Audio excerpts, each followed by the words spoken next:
Naomi Carter swiped her badge at the hospital's staff entrance, beginning another night's shift in shadows. For 2 years, she'd perfected invisibility, just a competent nurse moving quietly through corridors, unremarkable and forgettable. Doctors rushed past without eye contact. Security barely nodded, exactly as she intended. But when a gunshot shattered the silence at 3 in the morning, when an armed man stepped off the elevator and chaos erupted, something shifted. The way Naomi assessed threats, stayed calm while others froze, the way the gunman's eyes locked onto hers with sudden recognition. It revealed a truth she'd buried deep. Nobody knew the quiet night nurse was a former Army Ranger, and tonight that secret was about to explode. Just before we get back to it, I'd love to know where you're watching from today, and if you're enjoying these stories, make sure you're subscribed. The fluorescent lights of St. Catherine's Hospital dimmed to their nighttime, setting at precisely 11 o'clock, bathing the corridors in that peculiar gray-blue glow that made everything feel suspended between day and dream.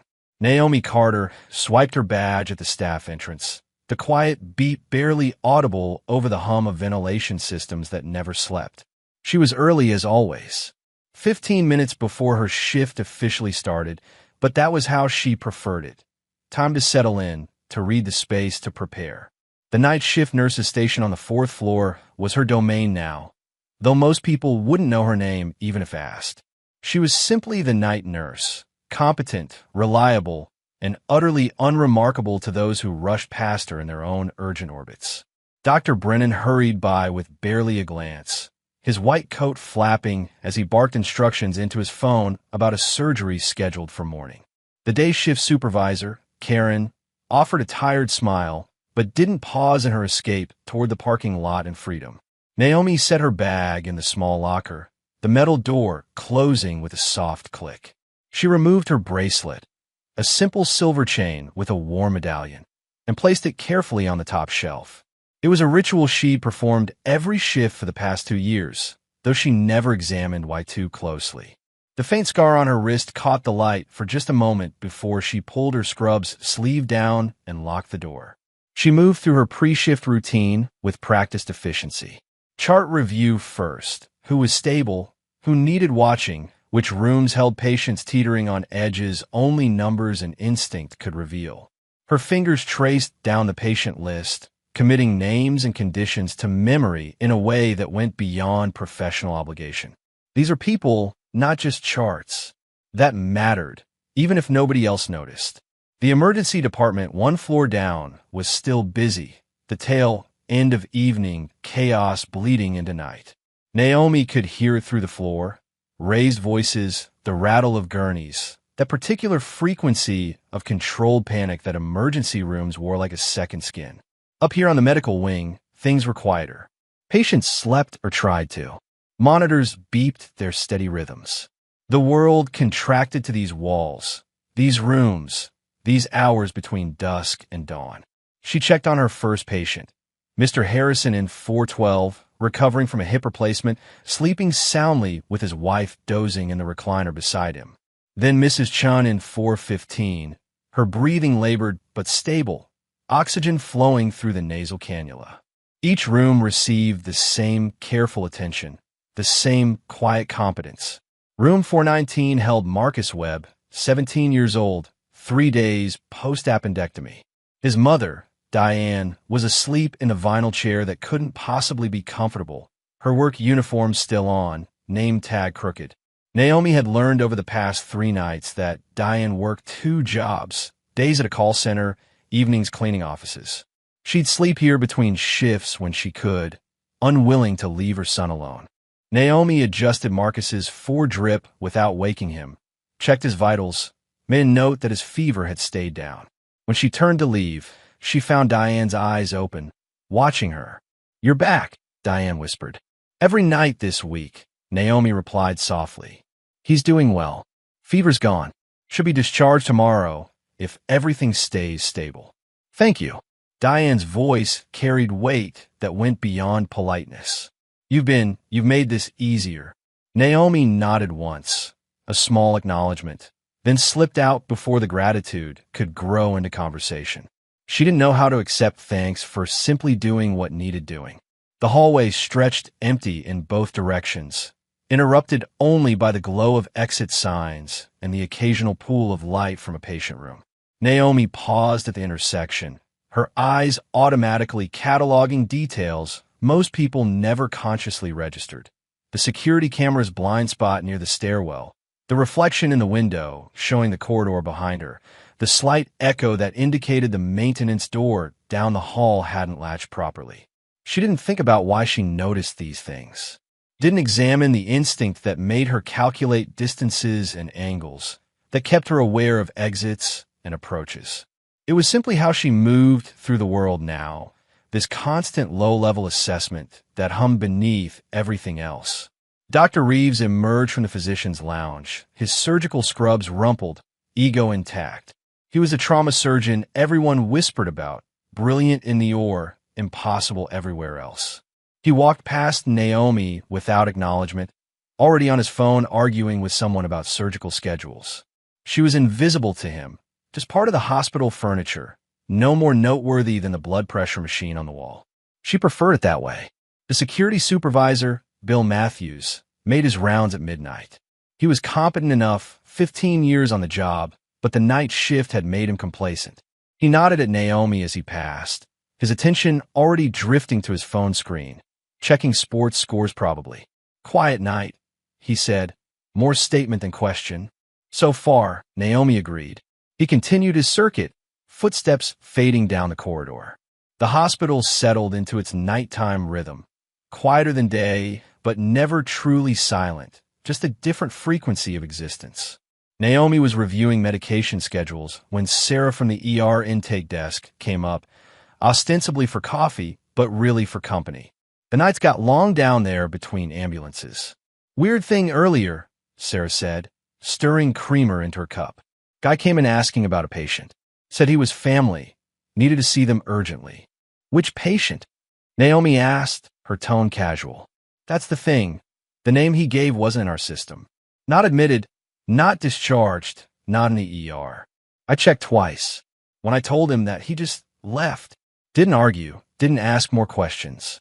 Just walked out." "What did he look like?" Sarah shrugged. "White guy, maybe mid-30s. Dark jacket, jeans. Nothing remarkable. I mentioned it to security, but Bill said it was probably just someone confused about which hospital." Naomi said nothing, but her mind filed the details away with automatic precision. Mid-30s, dark jacket, asking for a patient who didn't exist in the system. Could be nothing. Probably was nothing.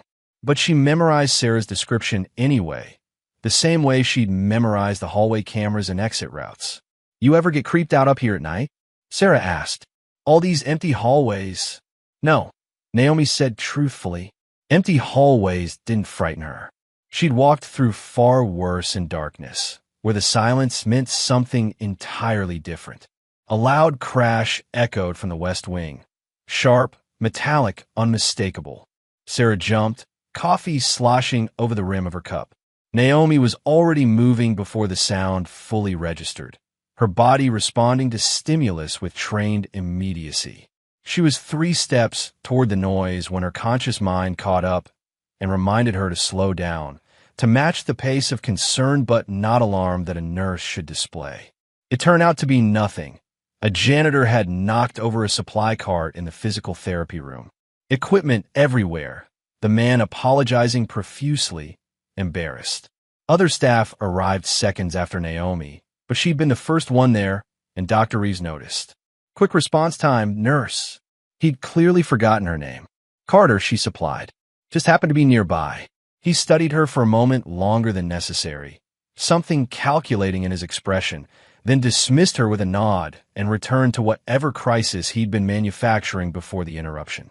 Back at the nurse's station, Naomi forced herself to breathe evenly, to resettle into the calm professional mask she wore. That momentary crack, moving before thinking, responding before others even processed the threat, was dangerous. It revealed training that nurses didn't typically possess, reflexes honed by experience that had nothing to do with bedpans and vital signs. She needed to be more careful. The rest of the shift should have passed in routine monotony, But Naomi couldn't shake the unease that had settled between her shoulder blades. She'd learned to trust that feeling years ago, that animal awareness that preceded conscious understanding. Something was wrong, even if she couldn't name it yet. At 2 in the morning, she walked her usual circuit, checking on patients, adjusting IVs, dispensing medications. Marcus was awake when she entered, staring at the ceiling. "Can't sleep?" she asked quietly. "Thinking about school," he said. "I'm missing midterms." "You're recovering from surgery. School can wait. My mom can't afford for me to fall behind. She's already missing work to be here." Naomi heard the weight in his voice, the adult concerns sitting heavy on 17-year-old shoulders. She pulled up the bedside stool and sat, something she rarely did, time being the constant enemy of night shift nursing. "You're going to be fine," she said, and meant it. "You're young, healthy, recovering ahead of schedule. You'll be back in class before you know it, complaining about homework and bad cafeteria food." Marcus smiled slightly. "You always this sure about everything? Only when I'm right." He laughed, a small sound but genuine. Diane stirred in her chair, but didn't wake. Naomi stood, checked the chart once more, then moved toward the door. "Nurse Carter," Marcus called softly. "Thanks for, being cool." She nodded, something unfamiliar and uncomfortable tightening in her chest. Connection was dangerous. Caring was dangerous. She'd learned that lesson in ways she tried very hard not to remember. The security office camera feeds played on a small monitor at the nurse's station, a recent addition after a theft incident 6 months ago. Naomi glanced at the screens as she passed, a habit born from different training. Most cameras showed empty corridors, the occasional nurse or janitor moving through frame. But one camera, positioned near the restricted wing entrance on the second floor, caught her attention.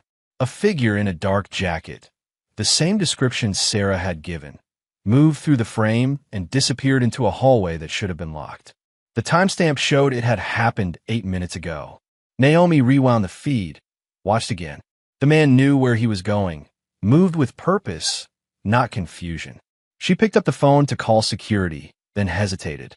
Bill was probably doing his rounds on the lower floors. By the time he checked it out, the man would be gone. And maybe it was nothing. Maybe maintenance had left the door propped open. Maybe the guy was just lost and confused. But that feeling between her shoulder blades intensified. Naomi made a decision that she'd question later. She left the nurse's station, moving quickly but not running, heading for the stairs. The restricted wing housed overflow offices and storage, rarely used at night. If someone was wandering around down there, lost, or otherwise, she could redirect them before it became a security issue.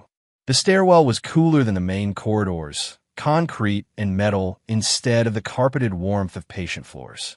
Her footsteps echoed despite her efforts at quiet.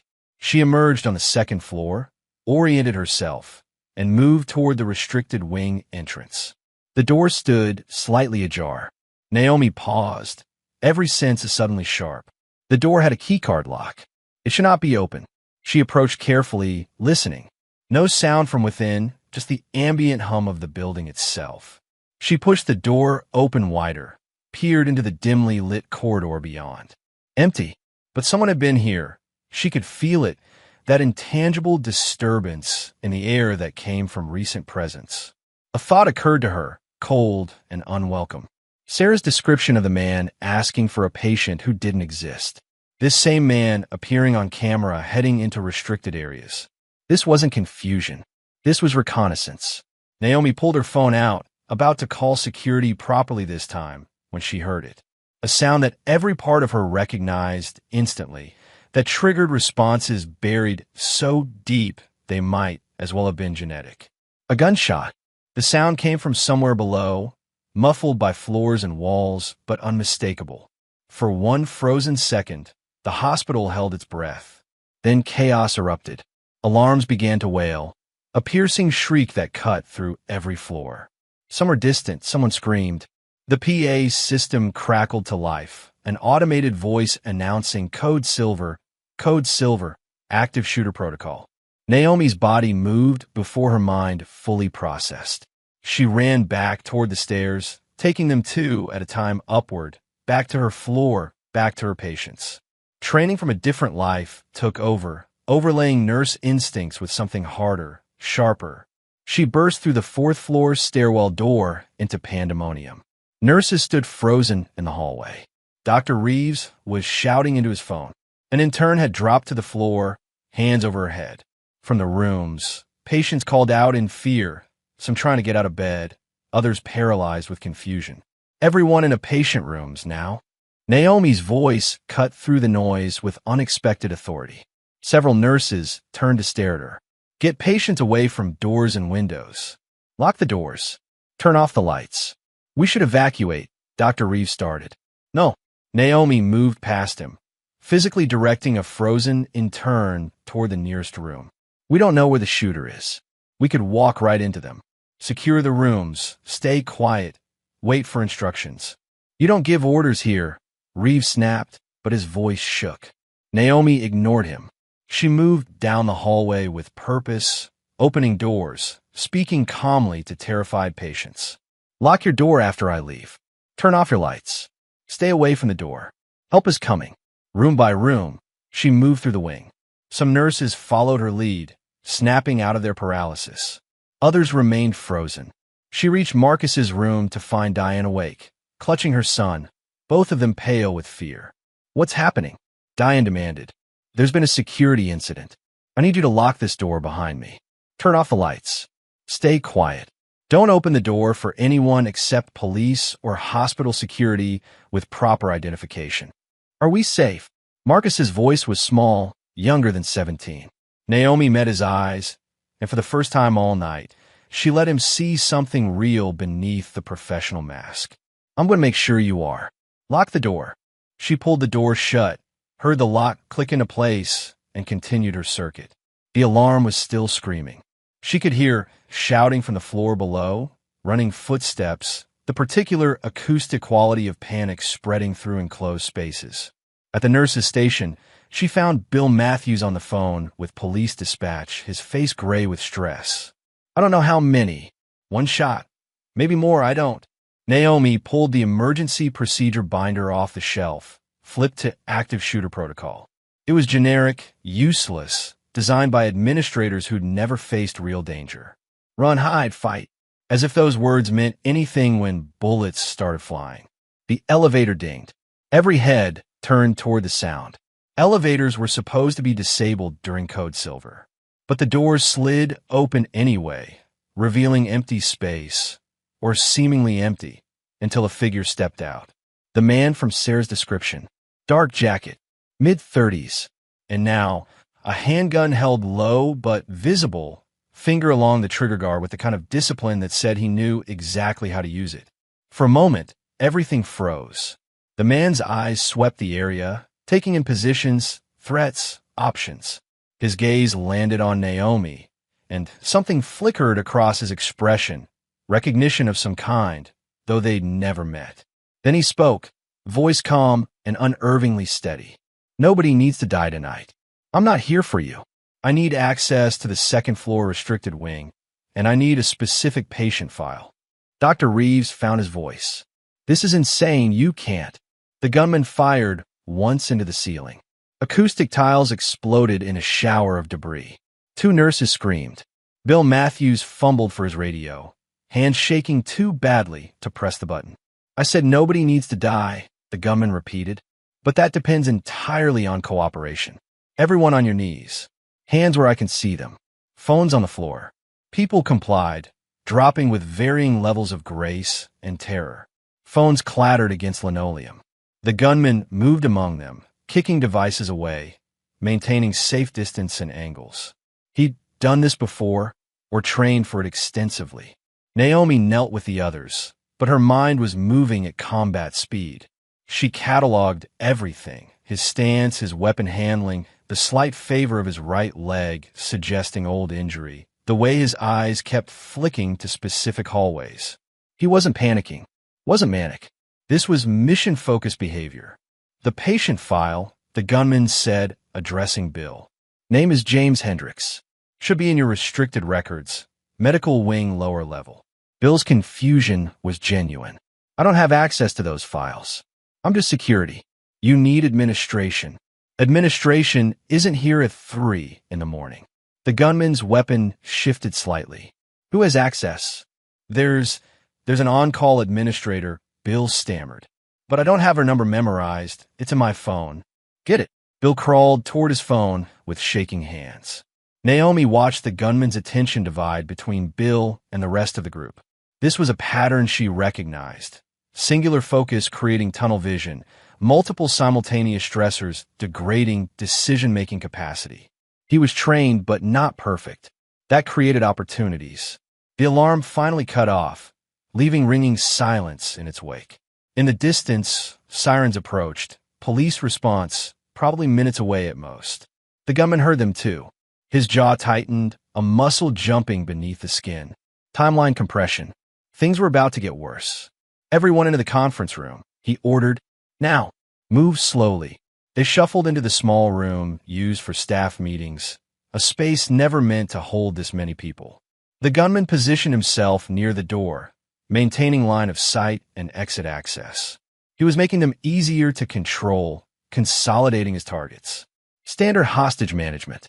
Naomi ended up near the back of the group, partially obscured by others, exactly where she wanted to be. She caught Bill's eye, saw raw terror there, and gave him the smallest shake of her head. Don't be a hero. Don't provoke. Just survive. But even as she projected calm, her hands were moving with careful precision. She slipped her ID badge off her scrubs and into her pocket, removing the most obvious identifier. Her name tag followed. Small actions, seemingly meaningless, but they gave her options. The gunman was still focused on Bill and the administrator phone call when his gaze swept the room again. This time when his eyes landed on Naomi, he paused, really looked at her. She met his stare without flinching, without the fear that radiated from everyone else. It wasn't bravery, it was assessment. Two people reading each other across a room full of civilians, recognizing something that didn't quite fit. His eyes narrowed slightly. You, he said, pointing at Naomi. Step forward. Around her, people flinched away, creating distance. Naomi stood slowly, hands visible, movements deliberate and non-threatening. She walked to where he indicated, stopping exactly where he'd want her to. Close enough for control, far enough to prevent sudden moves. What's your name? He asked. Naomi Carter. What do you do here, Naomi Carter? I'm a nurse. Night shift. He studied her face, her posture, something clearly bothering him. You're not scared. I'm terrified, she said truthfully. But fear doesn't help anyone right now. No, he said slowly. It doesn't. The moment stretched between them, a strange bubble of understanding in the midst of chaos. Then he turned away, barking new orders, and the moment broke. But Naomi felt the shift. He'd noticed her, marked her as different. That changed everything. The gunman had been watching Naomi for the past 3 minutes, and she could feel the weight of his attention like pressure against her skin. The conference room had grown stifling despite the air conditioning, packed with frightened staff members pressed shoulder to shoulder. Dr. Reeves was sweating through his scrubs. One of the younger nurses was crying silently, tears streaming down her face as she stared at the floor. But the gunman's focus kept returning to Naomi. You, he said finally, gesturing with the weapon. Back here. Now. The group parted around her as she moved forward, their relief at not being chosen mixing with guilt at letting someone else take their place. Naomi walked steadily, keeping her hands visible at her sides, her breathing even. When she reached him, he jerked his head toward the hallway. Out here. Everyone else stays put. She stepped into the corridor, acutely aware that she was now separated from witnesses, from the relative safety of numbers. The gunman followed, pulling the conference room door closed behind him. The click of the latch echoed louder than it should have. They stood facing each other in the empty hallway, the alarm silent now, only the distant sound of approaching sirens filling the space. The fluorescent lights cast harsh shadows across his face. Up close, she could see the details, the faint scar above his left eyebrow, the tension in his jaw, the way his eyes moved with systematic precision, clearing angles, checking approaches. Walk, he ordered, gesturing down the hallway with the gun. Slow. Hands where I can see them. Naomi complied, moving at an even pace. Behind her, she heard his footsteps, measured and controlled. He maintained professional distance, close enough to respond to any sudden movement, far enough to prevent her from closing the gap effectively. That spoke to training, real training, not something learned from movies or desperation. "Stop," he said when they reached the intersection of two corridors. She stopped, turned to face him when he indicated she should. His weapon was pointed at her center mass, but his finger rested along the frame, not the trigger. Another sign of discipline. Then he tested her. Without warning, he shouted a sudden explosive bark of sound that would make anyone with normal reflexes jerk or flinch. Simultaneously, he fired a round into the ceiling tiles above them. The gunshot was deafening in the enclosed space, echoing off walls and floor. Naomi didn't flinch. She didn't even blink. Her body had been trained too thoroughly, too deeply, for years in environments where flinching at gunfire could mean death. The response, or lack of it, was automatic, buried in muscle memory she couldn't fully erase even after 2 years away from that life. The gunman lowered his weapon slightly, his eyes narrowing. "Yeah," he said softly, almost to himself. "I thought so." Naomi said nothing. Her mind was racing, calculating how badly she'd just exposed herself, what it meant, how to recover. But her face remained calm, waiting. "Most people jump at loud noises," he continued, circling her slowly. "Civilians especially. Even cops flinch sometimes. But you didn't. You didn't even look surprised." "I'm a trauma nurse," Naomi said, her voice steady. "I hear gunshots in the ER more than you'd think. Gunshot victims come in screaming. You get used to the sounds. Maybe." He stopped circling, studying her face.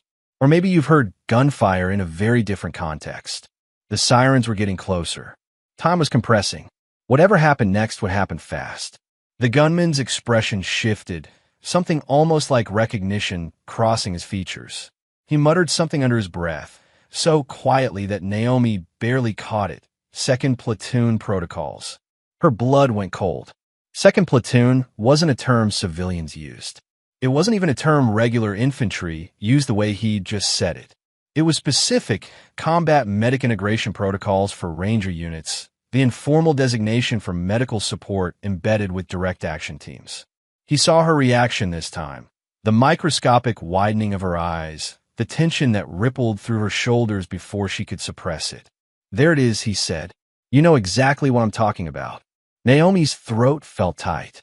She'd buried this life, buried it deep enough that it should have stayed dead. 2 years of night shifts and invisible existence, of being nobody special, of letting the world forget that she'd ever been anything more than a nurse with good veins and steady hands. "I was Army," she admitted, because denial would be worse now. "Medical support. I did my time and got out. Medical support." He almost smiled, but there was no humor in it. "That's one way to put it." "What unit?" "Does it matter?"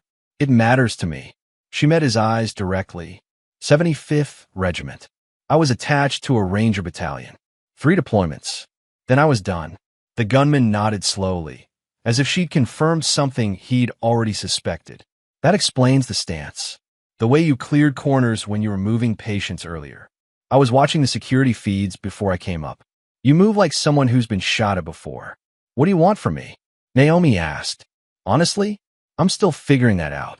He glanced toward the windows, where blue and red lights were beginning to paint the walls in rotating colors. "But I know you're not just a nurse.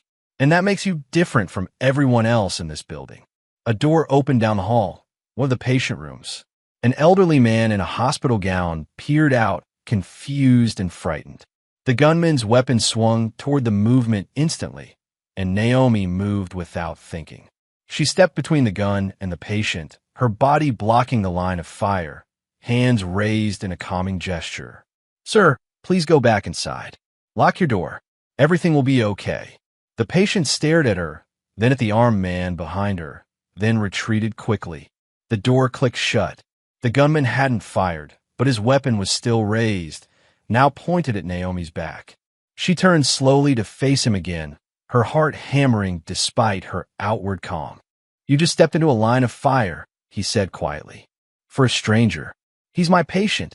He's a liability in a tactical situation. You should have let me handle it. Handle it how? Naomi asked. By shooting an unarmed 7-year-old man? That wasn't going to happen. You don't know what I'm capable of. I know exactly what you're capable of, Naomi said, and she meant it. I know you've got military training. I know you're not here to commit mass murder. If you were, you would have started shooting the moment you got off that elevator. I know you have a specific objective, and you're trying to minimize casualties while achieving it. And I know you're running out of time.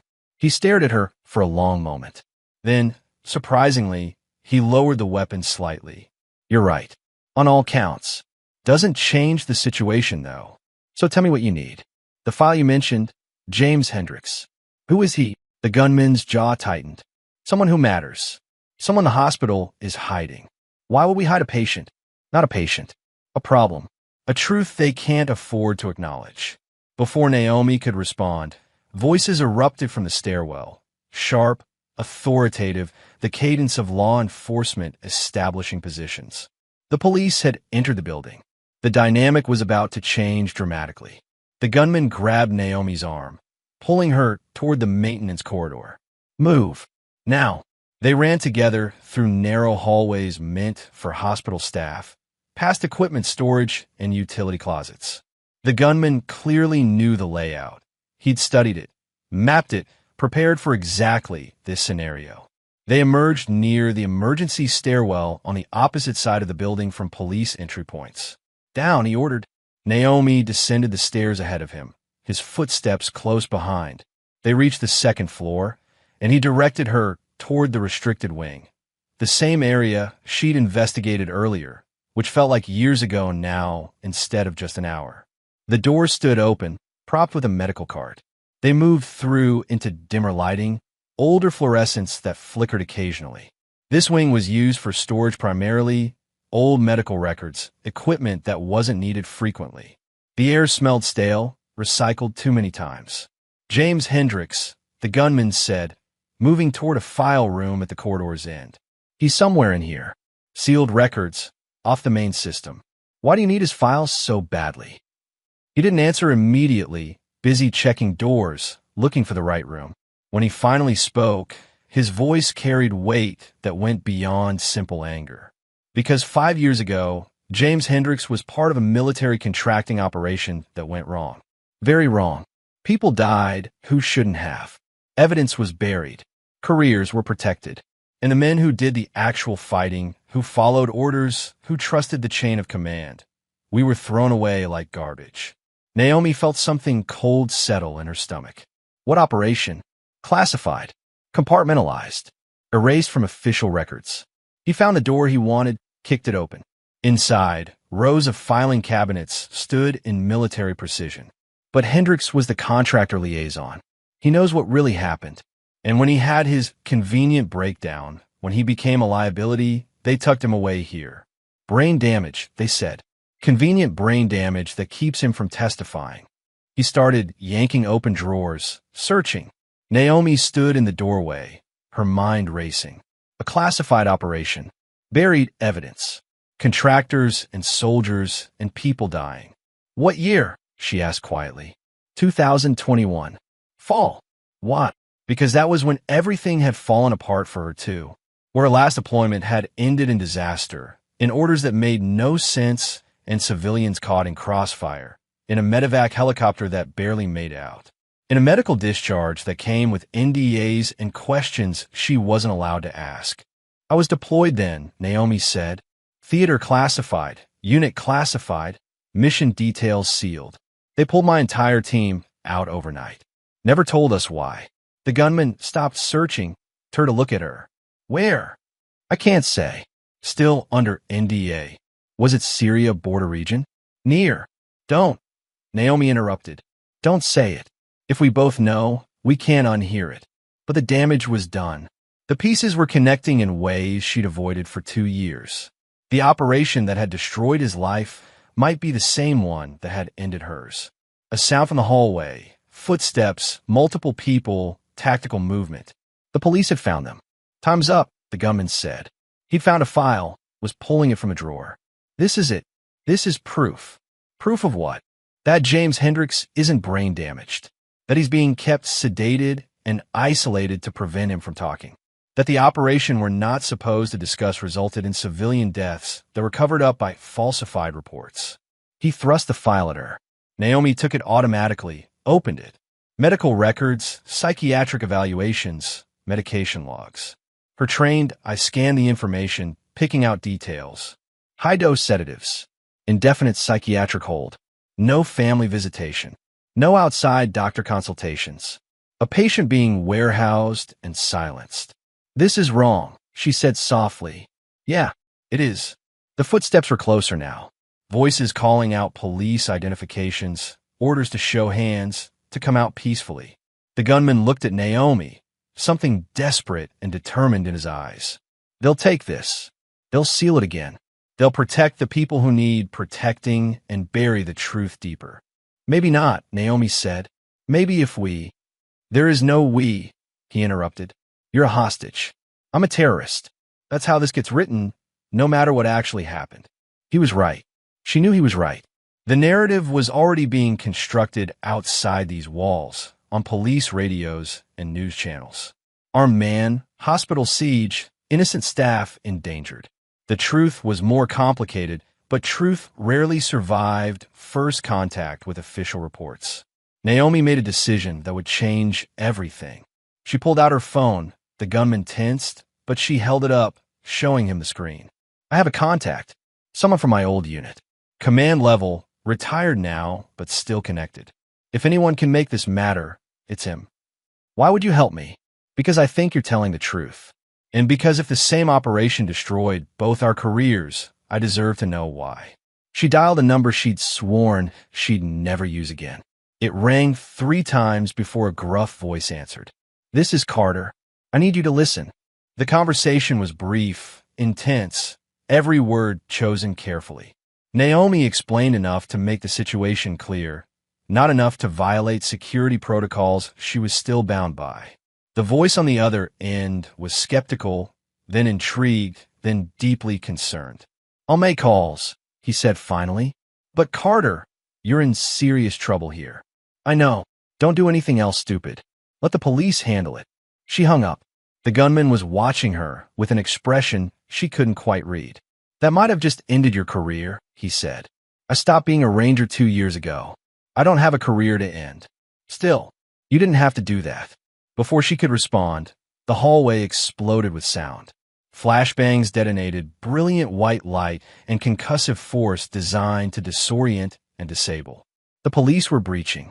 The gunman moved fast, grabbing Naomi and pulling her behind a filing cabinet as the door burst open. Tactical teams poured in, weapons raised, shouting commands. In the chaos, the gunman did something that surprised her. He shoved his weapon into her hands. Tell them I'm unarmed, he said. Tell them I surrender to you. Give them their hero story. What are you doing? Making sure this matters. He stood up, hands raised high. I'm unarmed. Don't shoot. I'm surrendering to the nurse. Tactical team members swarmed him, forcing him to the ground, zip-tying his hands. Naomi stood slowly, the gunman's weapon held carefully away from her body, finger nowhere near the trigger. I've got the weapon, she called out. Situation secure. Officers surrounded her, taking the gun, checking her for injuries, rapid-fire questions about hostages and threats. She answered on autopilot, her mind still processing what had just happened. The gunman was being dragged away, face pressed against the floor, officers reading him his rights. But before they pulled him from the room, he looked back at her one last time. Don't let them erase this, he said. Then he was gone. Naomi stood among the filing cabinets and scattered papers, the weight of the files still in her pocket, and realized that her quiet, invisible life had just ended permanently. The hospital erupted into controlled chaos as SWAT teams swept every floor, clearing rooms and securing areas. Naomi was escorted, not roughly, but firmly, to a conference room that had been converted into a command center. Police officials, hospital administrators, people in suits with federal badges she didn't quite catch. She sat in a plastic chair, wrapped in a blanket someone had draped over her shoulders, and answer questions for what felt like hours. What was the gunman's name? She didn't know. What did he want? A medical file. James Hendricks. Did he hurt anyone? No. Did he threaten anyone? Yes, but he didn't follow through. Why did he single her out? She didn't know. That last answer was a lie, and she suspected they knew it, but proving it was different than suspecting it. Dr. Reeves appeared at some point, still in his rumpled scrubs, looking shaken but trying to project authority. This is unacceptable. One of our nurses was taken hostage, and we need answers about security protocols. One of the administrators tried to placate him. Dr. Reeves, we're conducting a full investigation. She was alone with an armed man for extended periods. Reeves gestured at Naomi. What kind of security allows that? The kind that keeps everyone else alive, Naomi said quietly. Reeves turned to her, surprise crossing his features. Excuse me. He separated me from the group because I was the least likely to panic. He needed someone who could stay calm. If he kept everyone together, someone would have done something stupid and people would have died. You seem very certain of that. I am. And how would a nurse know what a gunman needs? The question hung in the air, sharp and pointed. Naomi met his eyes steadily. Because I was paying attention. Because I've worked trauma long enough to understand violent behavior patterns. Because I was trying to survive. It was a deflection, not quite a lie, but not the full truth either. Reeves seemed unsatisfied, but had no grounds to push further. Detective Sarah Morrison from the police hostage negotiation team sat down across from Naomi, her expression professionally neutral, but her eyes sharp. Ms. Carter, I need to ask you some additional questions, starting with your military service. Naomi's stomach tightened.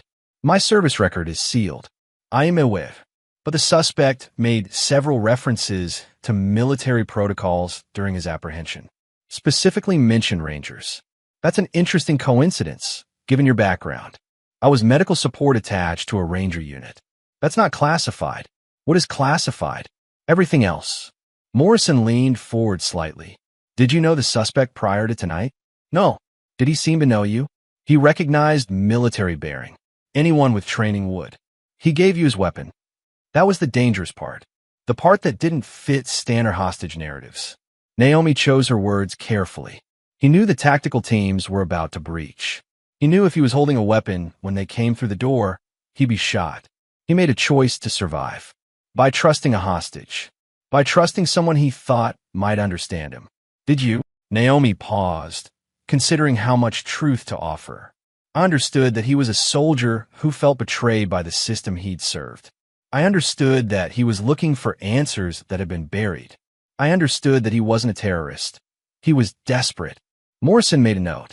That's the very sympathetic interpretation. It's an accurate one.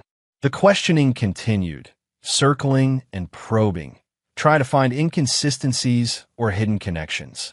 Naomi held her ground, providing facts without elaboration, answering directly without volunteering information. Finally, Morrison sat back. You're free to go for now, but don't leave town. We'll have follow-up questions. Am I under investigation? Everyone's under investigation right now. Hospital security, administrative protocols, the gunman's background, potential conspirators. Morrison's gaze was steady, and anyone whose story doesn't quite add up. Naomi stood, the blanket falling from her shoulders.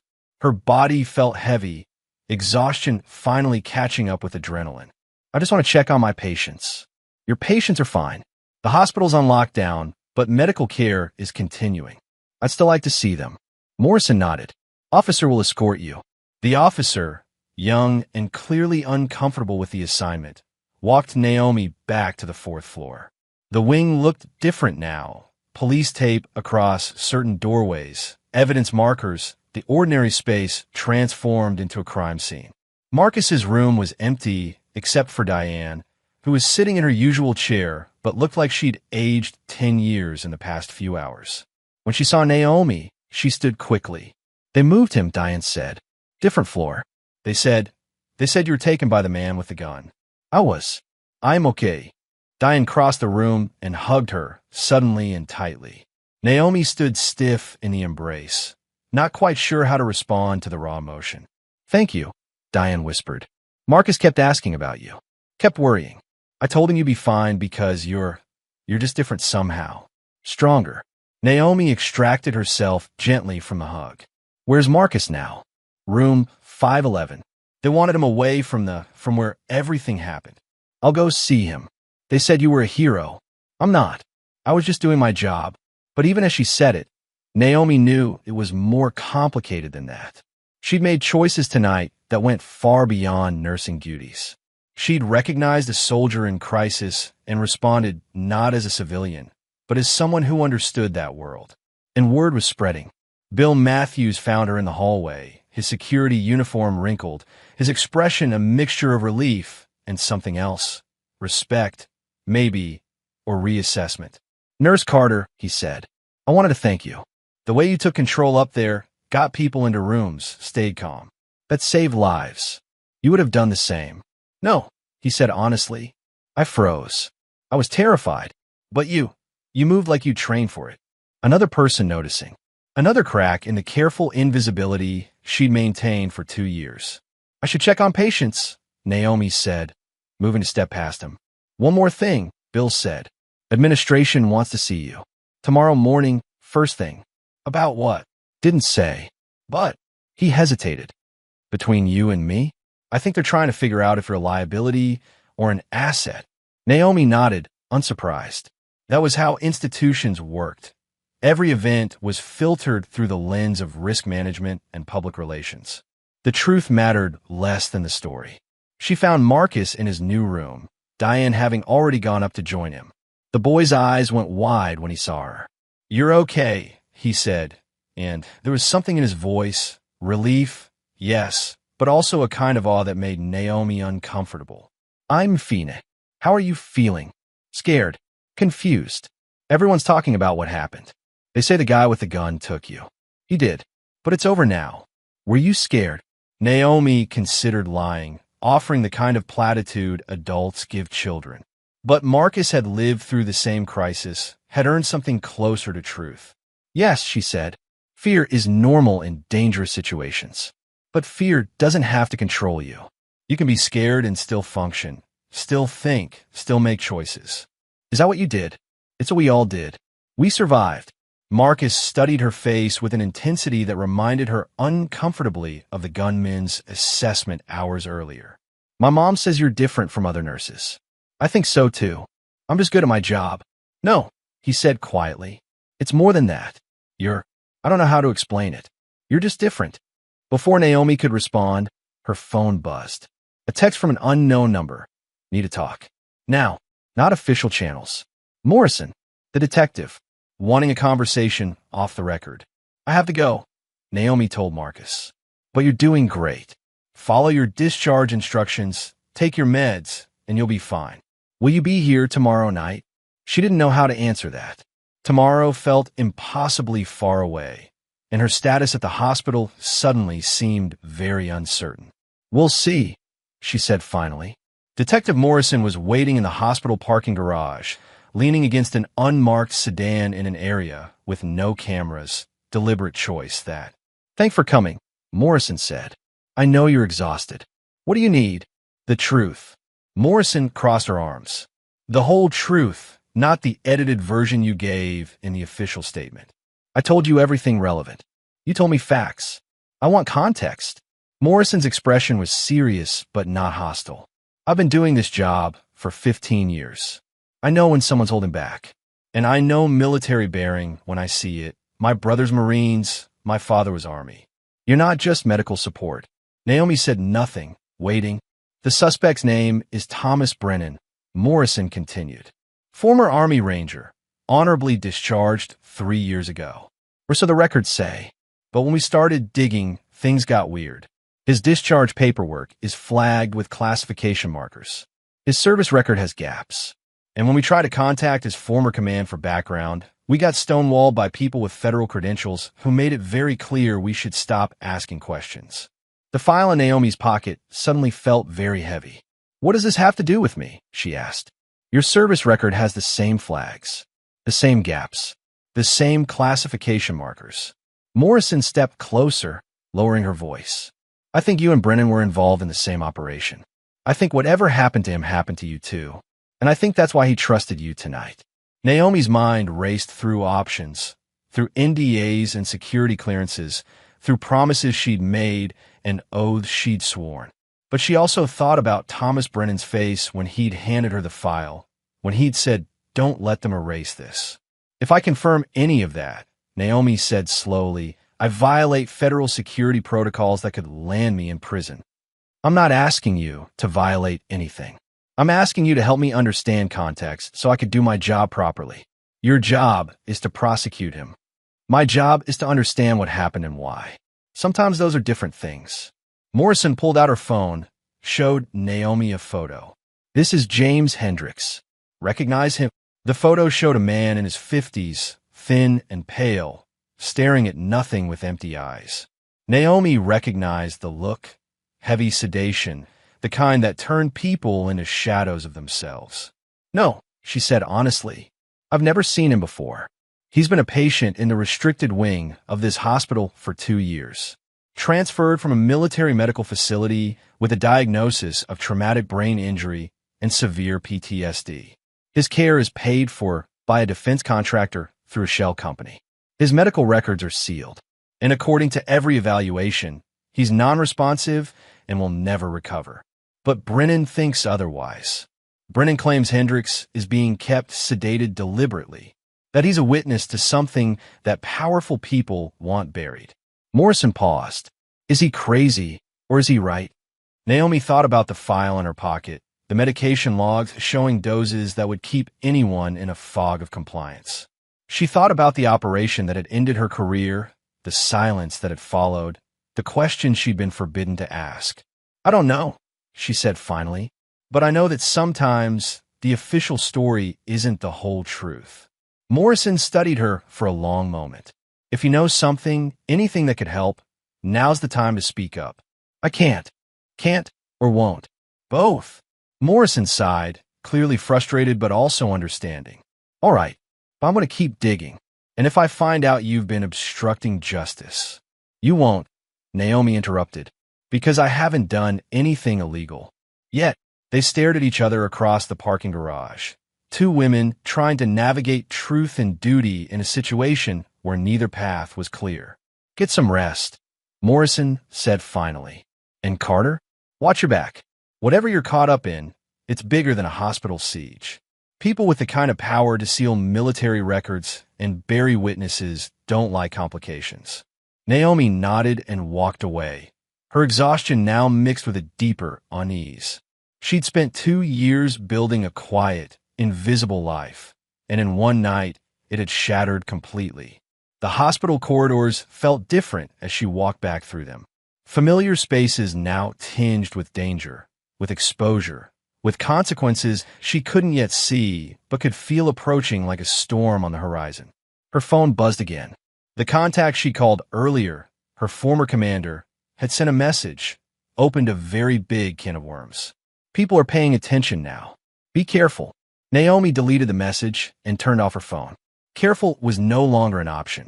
The moment she'd recognized Thomas Brennan as a fellow soldier, the moment she'd chosen to help instead of hide, she'd stepped back into a world she'd worked desperately to escape. And there was no going back now. The official story started spreading before dawn. Naomi watched it unfold on the television in the break room, too wired to sleep despite her exhaustion. News anchors spoke in grave tones about a disturbed former soldier who'd taken a hospital hostage, about brave staff who'd survived, about crisis averted. Thomas Brennan's face filled the screen, his military photo, younger, clean-cut, everything a ranger should look like. Then a more recent image, haggard and desperate. The transformation told its own story, one the news couldn't quite capture. "Suspect is in custody and will face multiple felony charges," the anchor said. "Authorities are investigating whether he acted alone or had accomplices." Accomplices. Naomi felt the words settle over her like a net. She turned off the television and headed for the locker room. Her shift had officially ended 3 hours ago, but sleep felt impossible. The hospital was still buzzing with police activity, interviews, evidence collection. She needed to get out before someone decided to ask more questions she couldn't answer. But when she opened her locker, she found something that made her blood run cold. The James Hendricks file was gone. She'd hidden it under her jacket, wrapped in a plastic bag, tucked in the corner. Now, there was nothing. Someone had picked the lock, searched through her belongings, and taken the one piece of evidence that mattered. Naomi's mind raced through possibilities. Police? They would have confronted her directly. Hospital administration? Maybe, but they'd have no reason to suspect she had it. Federal agents? That seemed most likely, which meant someone very high up was paying attention. Her phone buzzed. Another message from the unknown number that had contacted her earlier. They took the file. We have copies. Meet me at the address below. Come alone. Trust no one. A friend. An address in a neighborhood 40 minutes away. Meeting a stranger who claimed to have copies of classified evidence. Every instinct screamed danger. But every instinct also said that sitting still would be worse. Naomi grabbed her things, locked the empty locker, and headed for her car. The morning sun was just breaking over the horizon, painting the sky in shades of orange and pink that felt incongruous with the darkness of what she was walking into. The address led to a small diner in a neighborhood that had seen better decades. The kind of place where people minded their own business and the coffee was always hot. Naomi parked down the block, approached on foot, checking reflections in windows, watching for surveillance. Inside, the diner smelled like bacon grease and old coffee. A handful of customers sat at the counter, focused on their breakfasts. In the back booth, a man in his 60s sat reading a newspaper, salt and pepper hair, cut military short, posture that spoke of years in uniform. He looked up as she approached. Carter, seat. She slid into the booth across from him, recognition clicking into place. Commander Wesley. Not commander anymore. Haven't been for 5 years. He folded the newspaper carefully. But I still have friends in useful places. Wesley had been her battalion commander during her second deployment. A career ranger who'd earned respect through competence rather than bluster. She hadn't seen him since her medical discharge, hadn't wanted to. He represented everything she tried to leave behind. You took the file from my locker, she said. Technically, someone I know did. For your protection. He pulled an envelope from inside his jacket, slid it across the table. Copies. The original is somewhere safe. Naomi didn't touch the envelope. Why are you helping me? Because Thomas Brennan was one of mine too. Different company, same battalion. And what happened to him? What happened to you? It was wrong. Wesley's jaw tightened. I followed orders. Sent good soldiers into a situation that was compromised from start. Then watched the people responsible walk away clean while my rangers got buried under NDAs and medical discharges. What was the operation? Officially? Doesn't exist. Unofficially? A joint task force operation targeting a weapons trafficking network near the Syrian border. Defense contractors providing intelligence and tactical support. Rangers executing the mission. He paused, his expression darkening. The intelligence was bad. Deliberately bad, we found out later. The contractors needed the operation to fail. Why? Money. Always money. The trafficking network was competition for their own black market operations. They used us to eliminate business rivals, then covered it up when civilians got caught in the crossfire. Naomi felt something cold spreading through her chest. She'd suspected pieces of this, assembled fragments from what she'd witnessed and what had been carefully not said during her discharge. But hearing it stated plainly was different. James Hendricks was the contractor liaison, she said. He was. And when he developed a conscience, when he tried to report what really happened, they made sure he couldn't. Wesley leaned forward. That file you found shows systematic drugging designed to keep him compliant and non-responsive. He's not brain damaged, he's imprisoned. How do we prove it? We already are. Your phone call last night started a chain reaction. I've got contacts at Defense Department oversight, Inspector General's office, congressional staffers who specialize in military contractor fraud. They're all paying attention now. And Brennan? Wesley's expression grew somber. He's facing serious charges. Even if we prove his motivations were justified, he's still held a hospital hostage at gunpoint. Best case, he serves reduced time. Worst case, he becomes a cautionary tale about soldiers who can't reintegrate.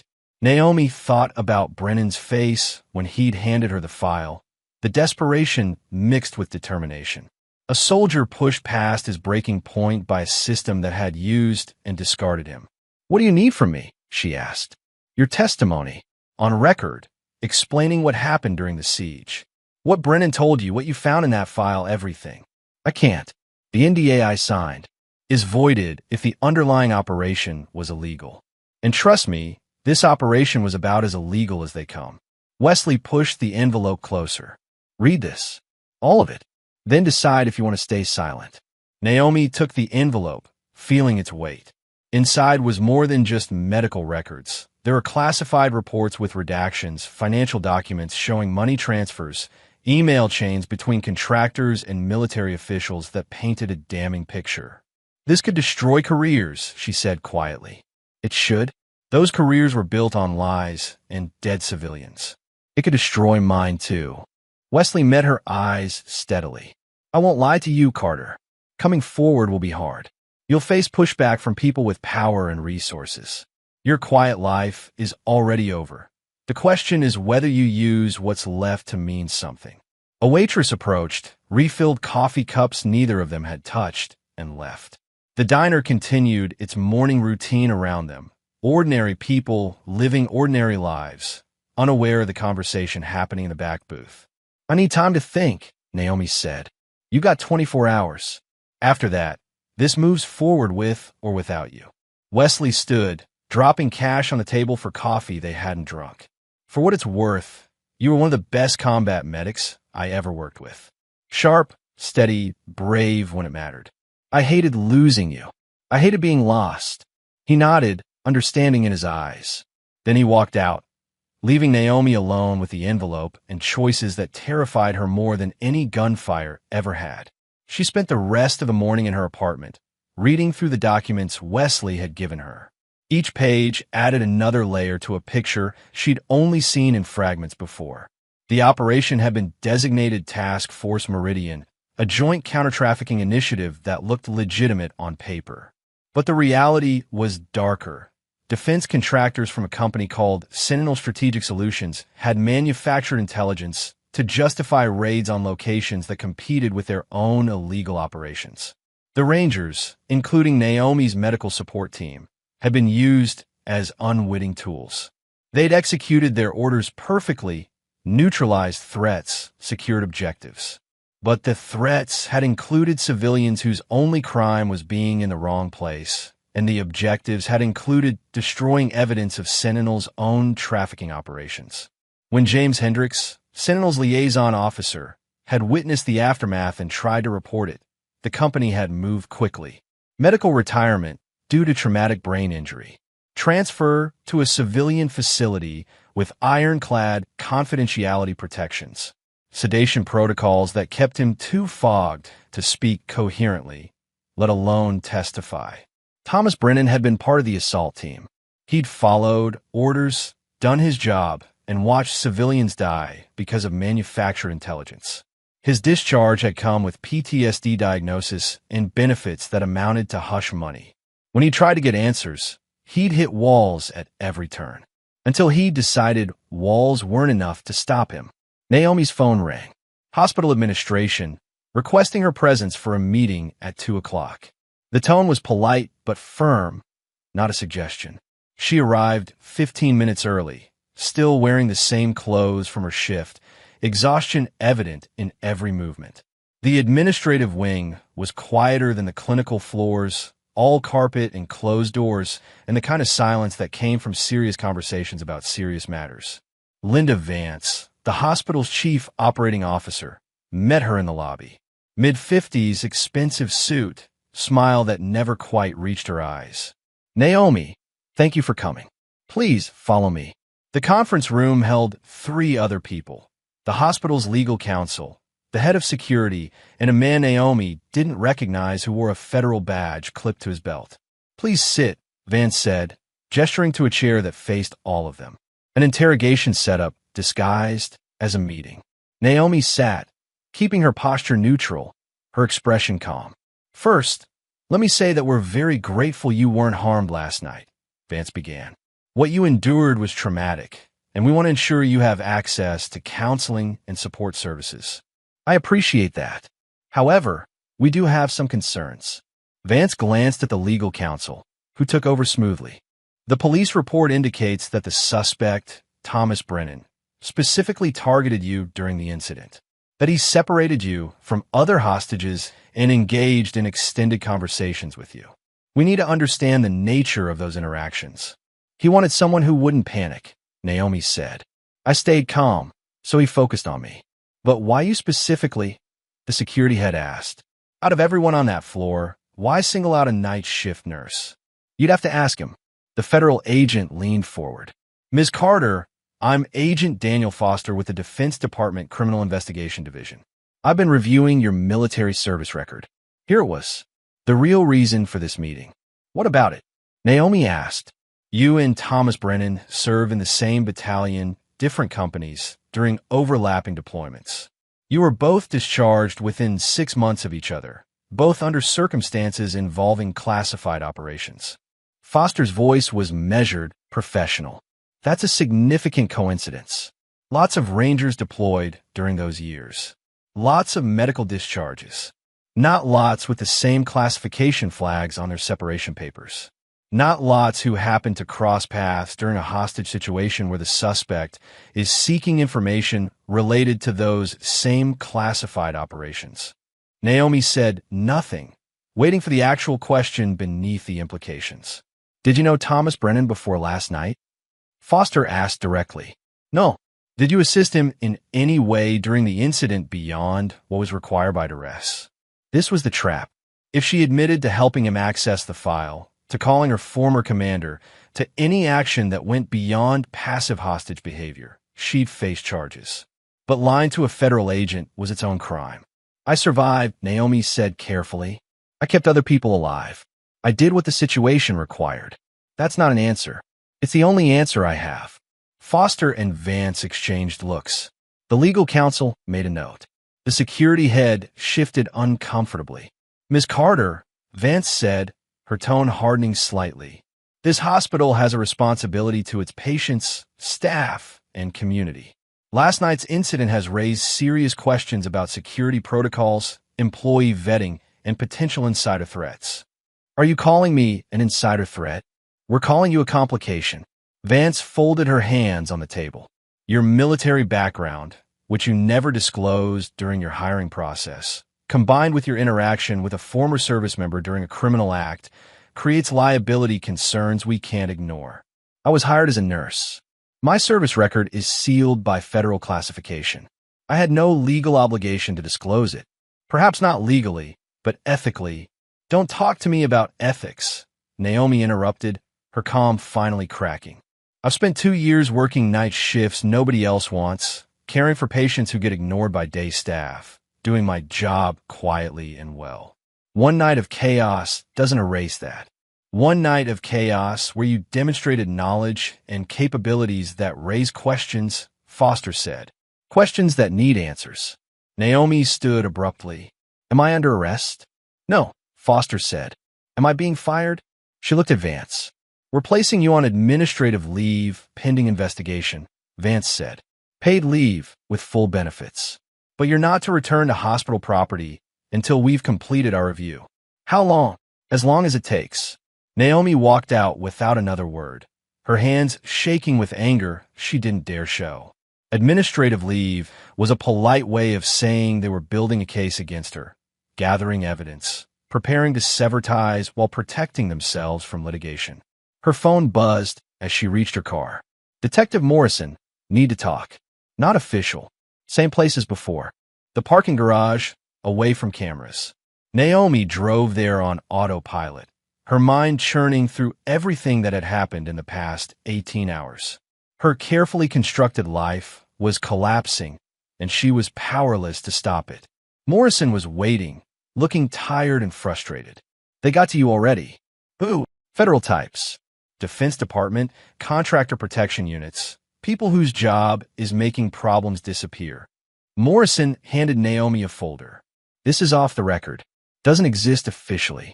but you should know what you're dealing with. The folder contained background on Sentinel Strategic Solutions, defense contracts worth billions, political connections that reached into Congress, a pattern of operations that skirted legal boundaries, investigations that mysteriously stalled, whistleblowers who found themselves facing criminal charges or professional destruction. They're going to bury this, Morrison said. Bury Brennan. Bury the evidence. Bury anyone who tries to speak up. It's what they do. Why are you telling me this? Because I'm tired of watching bad people win. Morrison's expression was fierce. I became a cop because I believed in justice. But justice doesn't work when the other side has unlimited resources and no conscience. What can I do about it? Honestly, I don't know. But I know staying silent won't protect you. They've already marked you as a threat. Your only chance is making enough noise that they can't silence you quietly. Naomi thought about Wesley's 24-hour deadline, about the testimony he'd asked for, about the choice between safety and truth. There's a man named Wesley, she said slowly. Former Ranger commander. He's collecting evidence about the operation that connects me and Brennan. He wants me to testify. Will you? I don't know. Testifying means admitting to things that violate my NDA. It means ending any chance of returning to normal life. It means painting a target on my back. Normal life is already over, Morrison said gently. The question is whether you go down fighting or go down quietly. Naomi looked at the folder, at the evidence of systemic corruption and power protecting itself. She thought about Thomas Brennan in a cell somewhere, facing charges while the people who'd created him walked free. She thought about James Hendricks, drugged into silence, his truth buried under sedatives and sealed records. She thought about Marcus asking if she'd been scared, about teaching him that fear didn't have to control you, that you could be afraid and still make choices. I'll testify, she said, but I need something in return. What? Protection for James Hendricks. Medical evaluation by independent doctors, not hospital staff. Get him off those sedatives and see if he can actually speak. Morrison considered this. I have connections at the state medical board. I can make calls, push for an emergency review. But it'll take time. How much time? 48 hours minimum. Maybe more. Do it. And Morrison, Naomi met her eyes. Thank you for caring when you didn't have to. Some things matter more than career advancement. Morrison smiled slightly. Though I'll probably regret this when I'm working traffic duty in 6 months. They parted ways, and Naomi drove home through mid-afternoon traffic. Her decision made, but her fear still sharp. She was stepping into territory far more dangerous than any combat zone she'd survived, because this enemy didn't wear uniforms or follow rules of engagement. Her apartment felt smaller than usual, the walls closing in. She made coffee she didn't drink, started reports she couldn't finish, paced circles that led nowhere. At 7 o'clock, her doorbell rang. Naomi approached cautiously, checking through the peephole. A woman stood in the hallway, mid-40s professional attire, carrying a briefcase. No visible threat, but that meant nothing. Ms. Carter, the woman called through the door. My name is Rebecca Torres. I'm an attorney specializing in military contractor fraud. Commander Wesley sent me. Naomi opened the door, but didn't invite her in. He said I had 24 hours. You do. I'm here to prepare you for what comes after you make your decision. Torres gestured to her briefcase. May I come in? This isn't a conversation for hallways. Naomi stepped aside, let her enter, locked the door behind them.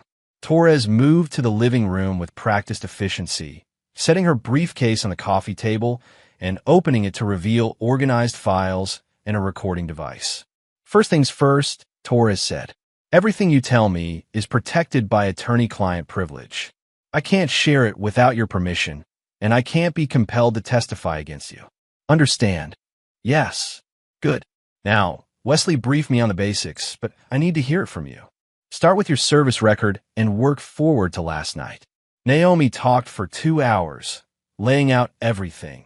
Her deployments, the operation that had ended her career, the medical discharge, the NDAs, the hospital siege, Thomas Brennan's revelations, the file showing James Hendricks's deliberate sedation. Torres took notes, asked clarifying questions, recorded sections with Naomi's permission. When it was finished, she sat back and studied Naomi with an expression that was equal parts respect and concern. "You understand what testifying means?" Torres asked. "The government will claim you're violating classified information protocols. Sentinel will say you're a disgruntled former employee making false accusations. The hospital will distance themselves from you completely. You'll be painted as unstable, unreliable, possibly criminal. I understand, and you're willing to do it anyway." Naomi thought about all the reasons to say no, all the ways silence would be easier, safer, smarter. Then she thought about Marcus asking how she stayed calm in danger, about teaching him that fear didn't have to win. "Yes," she said, "I'm willing." Torres nodded slowly. "Then we move forward. I'll coordinate with Wesley and the oversight investigators. We'll need your formal statement, supporting documentation, probably congressional testimony, if this goes that far. How long before it's public? Hard to say. Could be weeks, could be months. These investigations move slowly." Torres began packing her briefcase. "In the meantime, you need to be careful. Sentinel has resources and no scruples. They'll try to discredit you, intimidate you, maybe worse. If it's survived verse. Have you survived character assassination by professional spin doctors? Because combat is clean compared to what they'll do to your reputation." Naomi had no answer for that. Torres was right. She'd trained to handle physical threats, not the kind of warfare fought in media and courtrooms. "I'll do my best," she said finally. "That's all any of us can do." Torres handed her a business card. "My cell number is on the back. Call anytime, day or night. You're not alone in this, even when it feels like you are." After Torres left, Naomi sat in the darkness of her living room and let herself feel the full weight of what she'd committed to. No more invisibility. No more quiet nights and anonymous compets. She was stepping in a light that would expose everything, for better or worse. Her phone buzzed one final time. A message from Wesley. "Welcome to the fight. Sorry it had to be you, but glad you're here." Naomi turned off her phone and closed her eyes, letting exhaustion finally claim her. Tomorrow would bring new battles, new challenges, new consequences. But tonight, she made a choice that felt right, even if it terrified her. And sometimes that was enough. The news broke 3 days later, not with a whisper, but with a roar that shook foundations Naomi hadn't even known were fragile. A joint investigation by the Defense Department Inspector General and Congressional Oversight Committees had been announced. Task Force Meridian. Sentinelle Stratégique Solution. Classified operations gone wrong. The words appeared in headlines across major news outlets, each story carefully worded to avoid revealing too much while saying enough to matter. Naomi watched it unfold from her apartment, her phone buzzing constantly with calls from reporters she didn't answer, messages from former colleagues asking if she was okay, emails from lawyers and advocacy groups offering support or demanding statements. The hospital released a statement expressing full cooperation with authorities while emphasizing that they'd had no knowledge of any irregularities regarding patient James Hendricks. It was masterful corporate speak, technically true, completely evasive, designed to protect the institution at all costs. Thomas Brennan's charges were modified, still serious, still likely to result in prison time. But the narrative had shifted from domestic terrorist to troubled veteran seeking justice through illegal means. His lawyer was already filing motions, arguing that the evidence he'd tried to expose justified his actions under whistleblower protections. It wasn't enough to free him, but it was something. Naomi's role in the story was carefully managed by Torres and Wesley. She was described as a witness who'd cooperated with investigators, a former service member with first-hand knowledge of the operations in question. Her name was kept out of most reporting, protected by federal witness protocols. But protection only went so far. The doorbell rang at 9 in the morning on the 4th day. Naomi checked the peephole, saw a man in an expensive suit holding a tablet, corporate credentials hanging from his neck. Sentinelle Stratégique Solution. She didn't open the door. "Ms. Carter," the man called through the wood. "I'm here on behalf of Sentinel's legal team. We'd like to discuss a resolution to this situation that benefits everyone involved." "I have legal representation," Naomi called back. Direct all communication through my attorney. We're prepared to offer significant compensation in exchange for a confidentiality agreement. 7 figures, Ms. Carter. Enough to start over anywhere you'd like. 7 figures. Life-changing money. All she had to do was sign away her right to speak, to testify, to tell the truth about what had happened. Not interested, she said. Please reconsider. We're offering this in good faith, but our patience has limits. It would be unfortunate if this became adversarial. There it was. The velvet glove removed to show the iron fist beneath. Naomi pulled out her phone, started recording video through the peephole. You're threatening a federal witness, she said clearly. That's a crime. Leave now, or I'm calling the police and sending this recording to my attorney and the investigators. The man's professional smile faltered. He stood there for another moment, then turned and walked away without another word. But Naomi knew this wasn't over. Sentinel didn't make offers and then gracefully accept rejection. They'd try other approaches, apply pressure through different channels. She sent the recording to Torres and Morrison, then called Wesley. They came to your home? Wesley sounded genuinely angry. That's bold, even for them. They offered money and implied threats. Standard intimidation playbook. It'll get worse before it gets better. You need to be prepared for that. Naomi looked around her apartment, at the life she'd built through careful invisibility, now shattered beyond repair. I know. How's the investigation going? Faster than expected. Hendricks is responding to the new treatment protocol. He's still foggy, still recovering from years of sedation, but he's talking, corroborating everything we suspected. Wesley paused. He's asking about you. About me? Wants to thank the nurse who helped expose what happened to him. Morrison told him you were instrumental in getting him independent medical care. Something uncomfortable tightened in Naomi's chest. She didn't want gratitude, didn't want to be seen as a hero.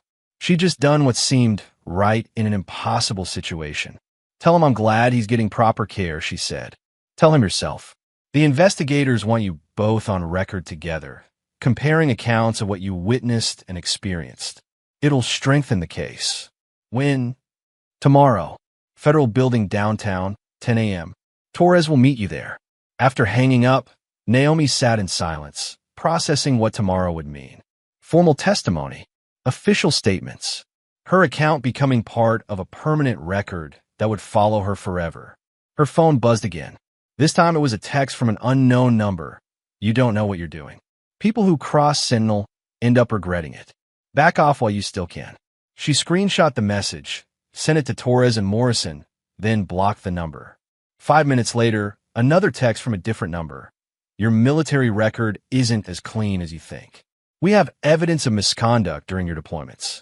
Walk away or we release it. This was what Torres had warned her about. Character assassination, manufactured scandals, anything to discredit her before she could testify effectively. Naomi knew her service record was solid. She followed every protocol, treated every patient with skill and care, never violated the ethical standards she held sacred. But she also knew that truth mattered less than perception, and Sentinel had resources to shape perception however they wanted. She didn't respond to the second text. Just screenshot, forward, block. Let them send 100 threats from 100 numbers. Each one was evidence of their desperation, proof that her testimony mattered enough to scare them. The television news that evening featured a segment on the investigation. A reporter stood outside the federal building, explaining that multiple witnesses were being interviewed, that the scope of the inquiry had expanded to include other Sentinel operations, that congressional hearings were likely. Then her phone rang. Not a text, not a threat, but a call from the hospital. Linda Vance's number. Naomi answered. Ms. Vance. Naomi. Vance's voice was carefully neutral. I wanted to inform you personally that the hospital's internal review has concluded. We've decided to terminate your employment effective immediately. Despite expecting this, despite knowing it was coming, the words still hit hard. On what grounds? Failure to disclose relevant background information during the hiring process, actions during the hostage situation that exceeded appropriate scope of duties, and conduct that has brought unwanted attention to the hospital. Unwanted attention to corruption you are unknowingly participating in. That's unfair. We had no knowledge. You had a patient being systematically drugged in your restricted wing for 2 years. You never questioned why his care was paid through shell companies, why his records were sealed, why he had no family visits or outside doctor consultations. Naomi's voice was steady cold.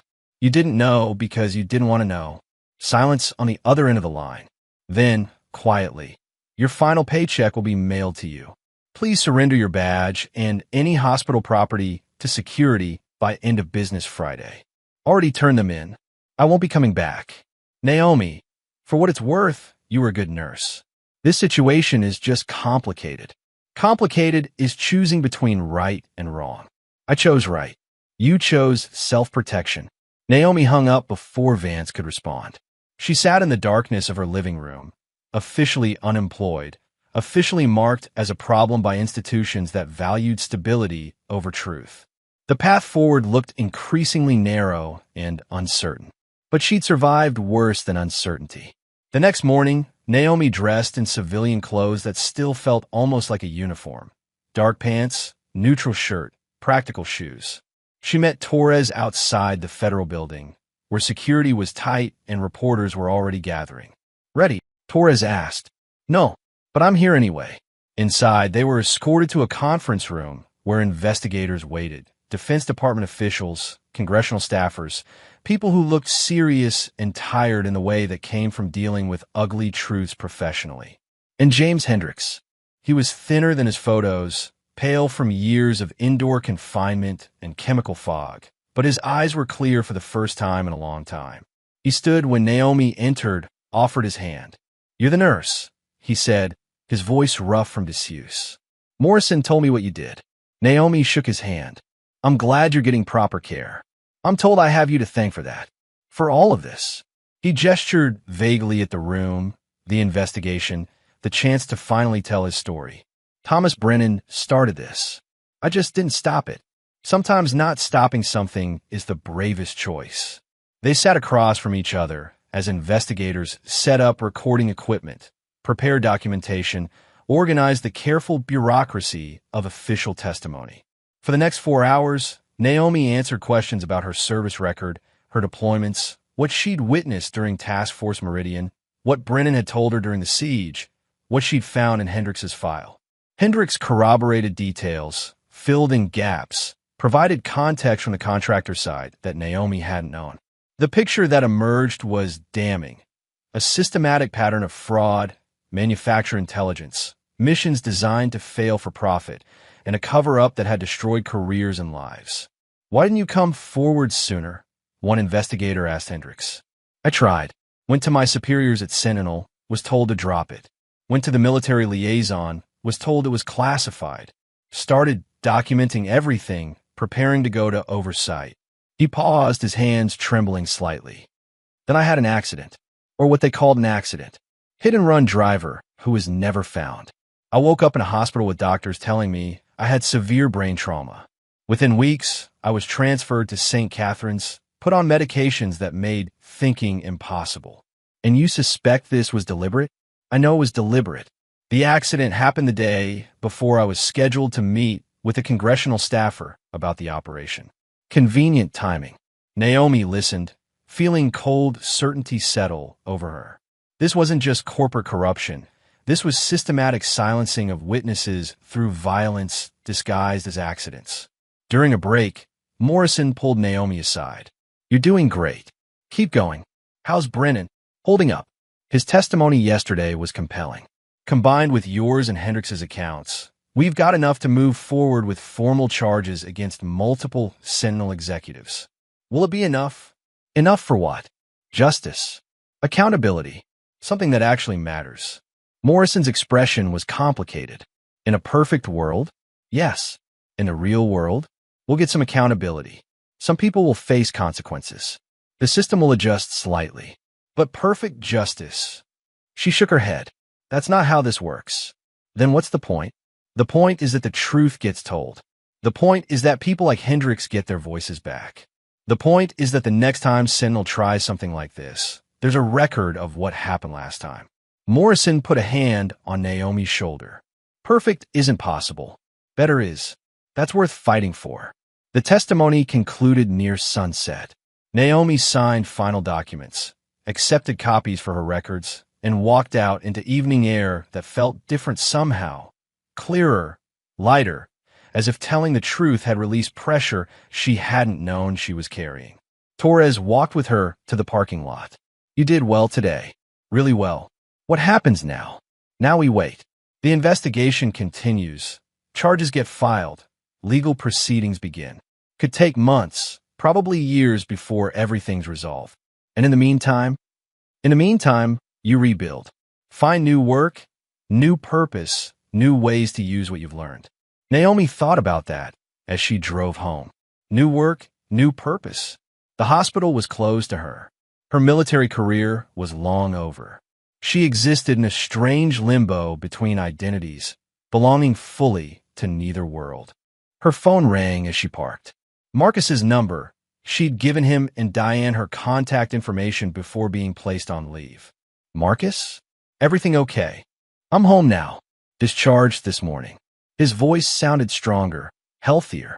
Mom wanted me to call. Thank you for everything. You don't need to thank me. Just keep healing. The nurses who took over after you left weren't the same. They were fine, but they weren't. I don't know. They didn't see me the same way you did. Naomi felt that uncomfortable tightening in her chest again. How did I see you? Like I mattered. Not as a patient or a case number, but as a person who mattered. He paused. Mom says you lost your job because of what happened. Is that true? It's complicated. That's not fair. You were helping people. Life isn't always fair, but we survive anyway. What are you going to do now? Good question. Naomi looked at her apartment building, at the life she'd built that no longer fit. I don't know yet. Figure out as I go, I guess. Well, when you do, let me know. I want to stay in touch, if that's okay. It's okay, Naomi said, and meant it. The next weeks passed in a blur of legal consultations, media inquiries she declined, job applications that went nowhere once potential employers Googled her name and found the news coverage. Her savings dwindled. Her isolation grew. The victory of speaking truth felt increasingly hollow as she struggled to figure out what came next. Then Wesley called with an opportunity. There's a training program, he said, teaching hospital emergency response teams how to handle active threat situations. They need someone with both medical expertise and tactical experience. The pay isn't great, but it's honest work. They'd hire me? After everything. Because of everything. You proved you can stay calm under pressure, make decisions that save lives, lead when others freeze. That's exactly what they need. Naomi considered it. Not hospital nursing, not military service, but something in between. Using both parts of herself instead of hiding one to perform the other. I'm interested, she said. The training program was based in a small city 3 hours away, far enough from her past to feel like a fresh start, but close enough to stay connected to the investigation. Naomi packed her apartment, said goodbye to the few neighbors she'd known, and drove away from the life she'd built through invisibility. The new position started simply. Small classes of hospital staff, teaching them basic situational awareness, threat assessment, crisis management. Naomi found herself drawing on both her medical training and her ranger experience, blending them in ways she'd never been allowed to before. She was good at it. Better than good. She was exceptional. Students responded to her calm authority, her practical approach, her ability to explain complex concepts in clear language. Word spread. The program expanded. 6 months after the hospital siege, Naomi stood in front of a class of 50 healthcare workers from hospitals across 3 states. She taught them how to recognize pre-attack indicators, how to make life-or-death decisions under pressure, how to be calm in chaos. And she told them about the night that changed everything. Not all of it. Some details remained classified. Some truths were still too raw. But enough. Enough to make it real, to show them that training mattered, that preparation saved lives, that one person staying calm could make all the difference. After class, a young nurse approached her. That story about the gunman. That was you, wasn't it? At St. Catherine's? Naomi considered deflecting, then decided against it. Yes. You're kind of famous in nursing circles now. People talk about what you did. I survived. Lots of people survived that night. But you did more than survive. You made choices that protected others. The young nurse hesitated. I want to be able to do that if something happens at my hospital. That's why I'm here. Naomi saw herself in the woman's earnest expression, the desire to be prepared, to matter when it counted. Then pay attention. Ask questions. Practice until responses become instinct. And remember that being brave doesn't mean not being scared. It means being scared and functioning anyway. The trial began 8 months after the siege. Sentinel Strategic Solutions executives faced charges of fraud, conspiracy, witness tampering, and a dozen other counts that carried serious prison time. The trial was federal, high-profile, covered extensively by media fascinated by the combination of military operations, corporate corruption, and the nurse who'd helped expose it all. Naomi testified for 2 days, answering questions from prosecutors and defense attorneys, telling her story to a courtroom full of strangers and cameras. It was harder than the investigator interviews, more hostile, more adversarial. Defense lawyers tried to discredit her, to paint her as a disgruntled employee seeking attention, to suggest her testimony was influenced by bias against contractors. But the evidence was overwhelming. Documents, financial records, testimony from Hendricks and other witnesses, even some Sentinel employees who'd turn on the company in exchange for immunity.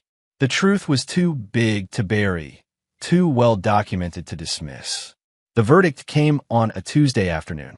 Guilty on multiple counts. Sentencing would follow, but the outcome was already significant.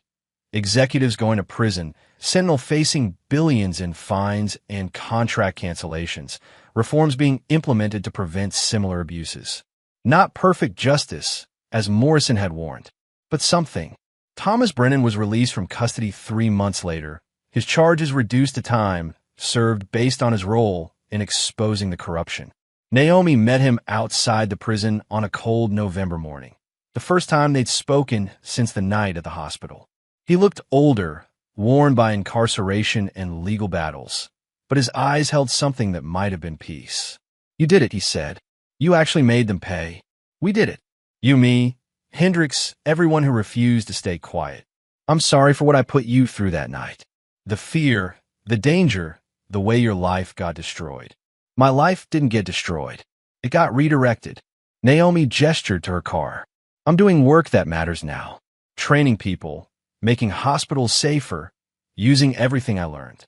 I couldn't have done that if I'd stayed invisible. Still, the cost was high. Worth it, though."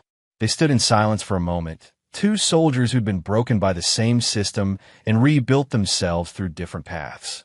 "What will you do now?" Naomi asked. "Advocacy work, maybe. Helping other veterans navigate similar situations.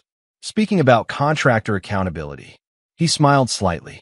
"Seems like I'm not good at staying quiet anymore. None of us are." 1 year after the siege, Naomi received an invitation to speak at a veterans healthcare conference. The topic was crisis leadership in medical settings, but everyone knew the real reason she was invited, to tell her story, to provide the human face behind the headlines. She almost declined. Public speaking, sharing deeply personal experiences, being visible in ways she'd spent years avoiding. It terrified her more than any tactical situation.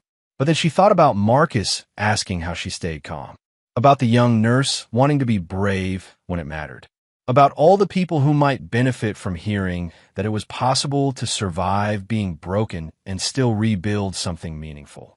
She accepted. The conference hall was packed. Nurses, doctors, administrators, veterans working in healthcare. Naomi stood at the podium, looking out at hundreds of faces, and felt that familiar tightening in her chest. Then she began to speak. She told them about being a ranger medic who couldn't save everyone, about the guilt that followed her home, about trying to disappear into ordinary nursing. She told them about the night a gunman turned her world inside out, about recognizing a fellow soldier in crisis, about choosing truth over safety.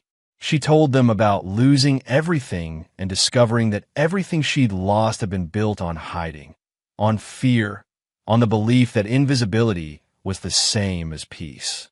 I spent 2 years trying to be nobody special, she said.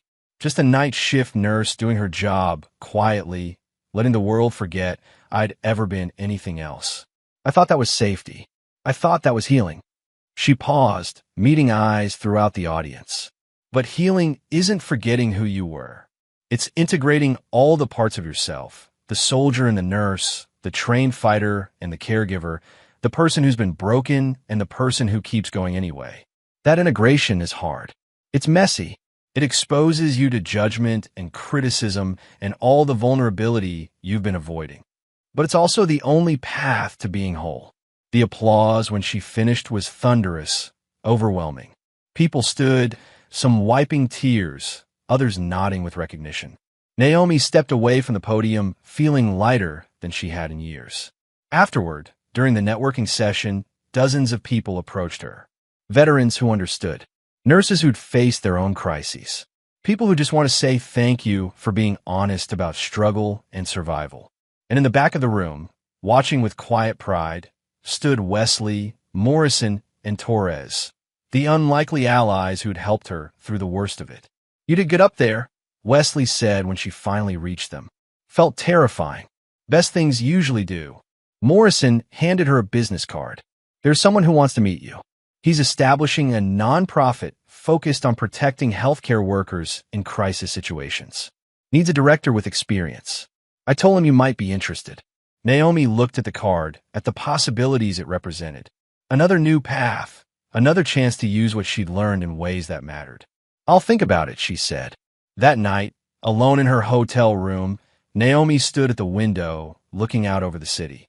Lights stretched in every direction, millions of lives intersecting and diverging, each person carrying their own struggles and triumphs.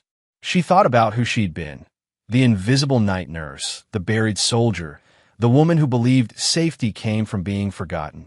And she thought about who she was becoming. Visible, vocal, using her scars as credentials to help others navigate their own darkness.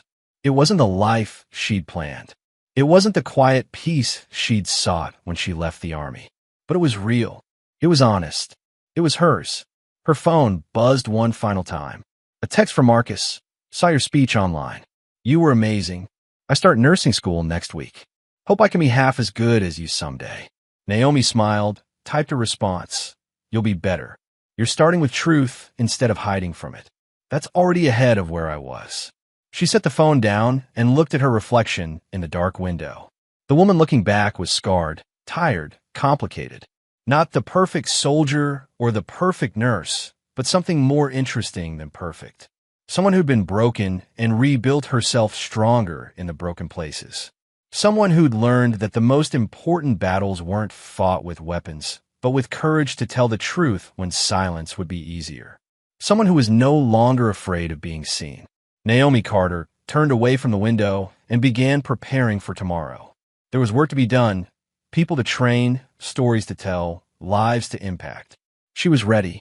When the systems designed to protect us choose silence over truth, how many ordinary people must become extraordinary just to survive?